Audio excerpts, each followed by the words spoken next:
There are three classic mistakes that people make in sales, in particular in financial services when it comes to protection sales. Most mortgage advisors, protection advisors leave thousands of pounds on the table every single month because they're approaching sales and protection in the wrong way. The worst thing you can experience in a sales environment is being ghosted, is doing all of the chasing and then them never just coming back to you, not seeing value in the service that you're providing, getting those horrible words of "I'll sort it later." It's not a priority right now. It's not because they don't care. It's because they don't see the value in it enough. It's because you haven't shown them why they should care. In this episode, I'm going to show you exactly how you can flip the script when it comes to sales and, importantly, protection sales, so that it becomes natural, so that it becomes an advice-based part of the process, so that they value the conversation. And to put this into context, I recently did a training for my clients inside Systemise and Scale. And off of the back of a pure coaching session, talking about how we can potentially do it, how my advisors do it, how I've sold for 2 decades, one of those clients, Paul, took away the changing of his sales process, splitting things down, and has immediately not only improved his conversion, but has started to convert clients at over £200 per premium by not giving people options and by simply doing what I'm going to tell you in this episode. So mistake number one in sales is not seeding early enough, particularly not seeding the protection early enough. In your first conversation, this is what you can call a strategy call. It's what you call a discovery call. And it's an opportunity to ask as many questions as you possibly can. In asking questions, you're identifying need, you're identifying problems where you can potentially provide solutions. It's a get to know you session. And importantly, during this session, once you have the opportunity to get to know the prospect and understand their problems, their pains, their challenges, their frustrations, this is where you seed, and it's planting seeds and little droplets for everything that you're going to cover. And the important part of this is don't sell the product. This is about selling the process. When we work together, here's what's going to happen next.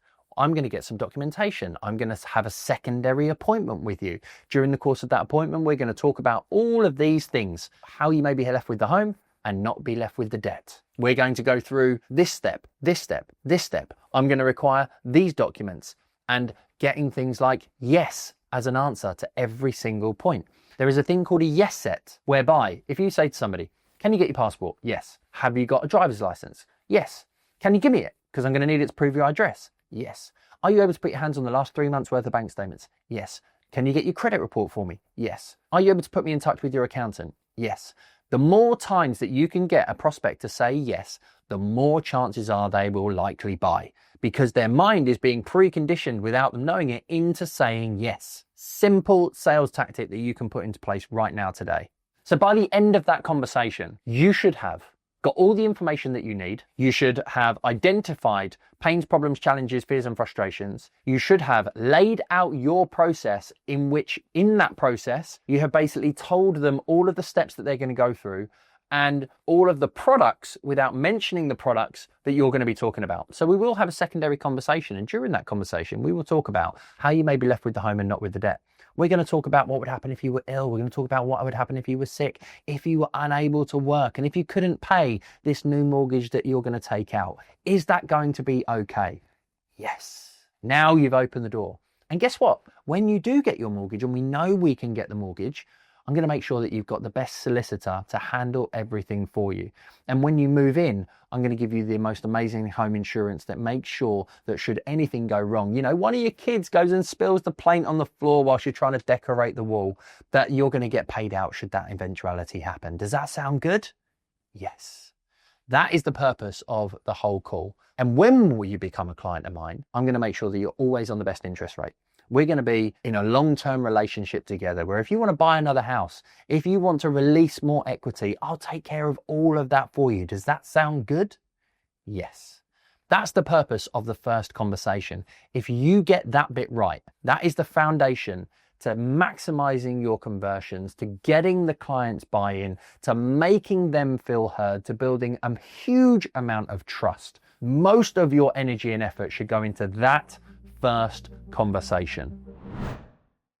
Hey, I hope you're enjoying today's episode. I wanted to quickly dive in and offer you the chance to have a quick conversation. We call it a growth audit call. It's about identifying bottlenecks. What's holding you back? What's stopping you from getting what you want in your business, but also in your life? It's 10-15 minutes as a bit of a discovery call. It is not a sales conversation. We will not sell to you at all as a promise on this call. We want to find out where you are versus where you actually truly want to be. We want to find out what's holding you back right now from reaching your next goal or your next milestone in business, whether it's better systems, whether it's more leads, whether it's improving your sales. Having a conversation could be the most valuable thing you do today. So take a moment, click the link in the show notes or the description, fill out a very short form so we can do some research in advance of the call, and immediately you'll be taken to the calendar to book that 10-15 minute call to speak to my team to find out exactly what you need help with. The second mistake that I see is you're selling features and benefits instead of selling feelings. People buy to move from A to B, or to move away from pain A to have solution B. When you understand this, your service, your product, your offer should effectively bridge the gap between those two things. And it should be an easier path for them to take than trying to do it themselves. What I often see is, particularly in the life insurance world, is someone trying to sell all the features and benefits of Vitality and Optimizer and Best Doctors and all of this going abroad cover and everything else. It's rubbish. That's not what people are buying. People are buying peace of mind that should something happen. They're equally not buying life insurance, critical illness and income protection. What are they really buying? They're buying a solution to if they couldn't work, if they had a sickness, or if they had something more critical. Being able to relate that back to their own situation and their own circumstances is a fundamental game changer. And this is why that whole second conversation has to be completely separate and focused only on that. And it's called the what-ifs conversation. During the course of that conversation, all you're doing is going deeper into what would happen if, and what would they like to happen instead. This is where a script really becomes key, where you start asking scripted questions to elicit emotions, to get feelings, and to get the person to buy in why they truly want it. One of the things that we do to really enhance this is making sure that our sales process is really key. Because moving from step number 1, where you have your discovery and strategy call, into booking step number 2, where you go into the what ifs and you go into actually the products and services without mentioning the products, you want to have an outstanding process. You want to have emails that go out. One of the ones that we have is the Paul Whitehouse video where he's narrating through the advert, but actually you realize at the end when the daughter turns around and says, "Oh, I wish Dad was coming with us on the holiday that they were getting packing for as the advert was going on." And he's there because he's already died, but they had Aviva life insurance. It's such an emotive video that we send that to our clients. When they have returned all their documentation, we send them an email with loads of statistics in there talking about how many people die, how many people get cancer, how many people have a heart attack, how many people are unable to work. And that if you don't have this discussion with us, then you're going to have to sign a declaration. And guess what? We put a calendar link in there and loads of people book automatically into our protection advisor's diary. And one of our clients did this, Daryl. And when he put it into his process and his system, his actual protection advisor was really confused. He was like, "Where's this client come from into my calendar?" And it was insane. He's just actually gone on to have one of his best months at £31,000, £18,000 of which came from protection, where his protection guy was just absolutely on fire, following the process and making sure that every mortgage client is having a protection conversation. And this is really key. Most of my clients that I work with have siloed businesses to a point where it's a mortgage advisor and a protection advisor. Not many of them, as we get them to scale, do both because it's really difficult. People want to speak to an expert in each of the individual seats. And when you do mortgages and try and do protection, it's always a primary and a secondary. When you have two people with only one thing to offer, it's a primary and a primary. And conversions go up, premiums go up, and the expectations and the trust with the client goes up as well, which is why they don't ghost, they come back and they get a better service. The third mistake that I see advisors making is giving somebody options. When you go and injure yourself and you go to a general practitioner, the general practitioner will give you options. You know, they'll ask you questions to diagnose a problem and they might not know the outcome because they're a general practitioner. But when they put you in front of a consultant for your knee, for your heart, for your hand, for your arm, like I had, they don't sit there and go, okay, I've got 3 ways in which I can operate on you. Which one would you like me to do for you? They turn around and go, okay, based on what your problem is, this is what I'm going to do. These are the risks, these are the implications, this is the outcome. Okay? And you go, yeah, of course, because they're an expert. If you want to maximize your conversions, if you want to ensure that your clients buy the highest premium from you, or that you can sell and convert, then start acting like a consultant, not a general practitioner. You do your first conversation where you elicit the information and get everything that you need and build rapport, and importantly, focus on the thing that they truly came to you for, the mortgage. You then book the secondary appointment where you do all the what ifs and you talk about them, their lifestyle, their future, their dreams, their aspirations, their wishes. You create the gap between where they are now and the lifestyle that they have, and then you take the income and the circumstances away. And in doing that, immediately they feel pain. They don't want to be in that worst situation should they not have an income or should that one of them die or whatever it is. And then as part of that third part of the process, you don't give them options. You say, okay, this is the premium package. This is what most of my clients go for. You don't anchor to things like pet insurance or £15 a month Netflix stuff. You anchor to things that are the value of what you want to sell. Anchor to something more expensive that they value. So when they value £500 per month and you come in at £200 per month, it seems like a deal. It seems cheap to buy that peace of mind. This is the game changer to the sales process.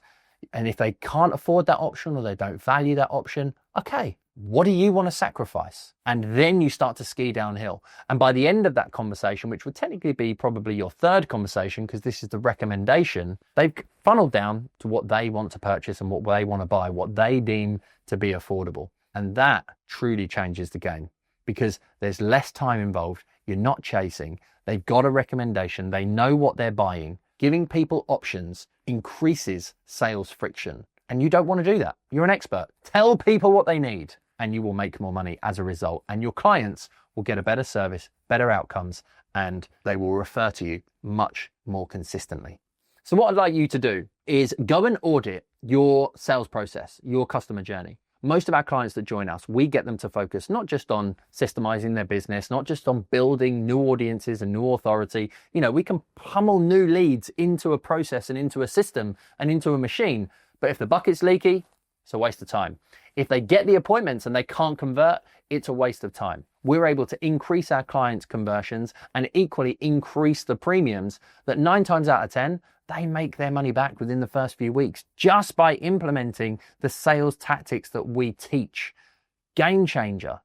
If you are not sharpening your axe consistently on sales, then you're leaving money on the table. So go and audit your sales process. Go and listen to your own calls. Go and spend time refining that first conversation, making sure that you sell the process and everything that you want to cover throughout the whole journey, from that call right the way through to the completion of the sales process, and even what's going to happen thereafter. That audit will be game changer. And think about the language that you use. Are you anchoring to lesser value things? Are you using assumptive closes where you say, you know, when you become a client of mine, when you say, most of my clients will take X amount of pounds per month, are you going to do that too? Surely you value critical illness cover, don't you?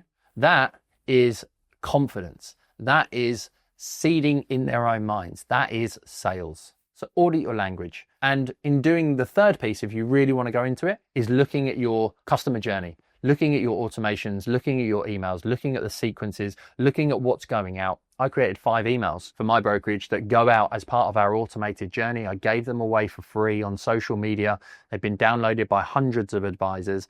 And all of those emails just automatically happen at key stages in the customer journey that sell the value, that book people in and convert more protection at higher premiums. Protection isn't a nice to have. You have a duty of care as an advisor to give your client the best advice. If someone's coming to you to solve a pain or a problem, you have a responsibility to make sure that ethically your product matches the pains that they are feeling. It's not hard to sell if you do it properly. When it becomes natural, it becomes logical, and then you're able to do it consistently. Giving advice and being consultative is much better than just trying to sell. If you want to get a copy of my 5 emails that I created to enhance protection sales, then just comment the word protection below and we'll get it sent across to you. Or reach out to me on socials and my team will take care of getting it to you as well. But don't reach out to me on any social media channel unless you have commented on one of my YouTube videos. And if you're not subscribed to the channel, then please make sure that you hit that follow button so you get notified each and every time I release a video. Thanks very much indeed for tuning in. See you next week.